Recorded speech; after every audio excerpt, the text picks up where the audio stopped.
আজকে হলো চন্দ্রগ্রহণ, তো সেই কারণে সবার একটা খাবার তাড়া আছে। ঘড়িতে দেখো 1:30 বেজে গেছে অলরেডি। আর আমার ঘরে পণ্ডিত মশাই ঠিকঠাক টাইম মতো নিয়ম না মানলে রাগ করবে। আর কিছু কিছু নিয়ম মানা ভালো, তাই সেই নিয়মগুলো অনুযায়ী আমরা এখন রাতে ডিনারটা সেরে নিচ্ছি।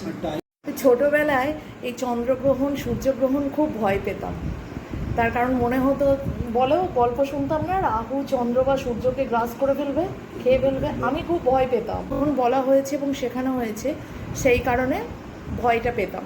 কিন্তু এখন আর সেটা কিছু মনে হয়নি।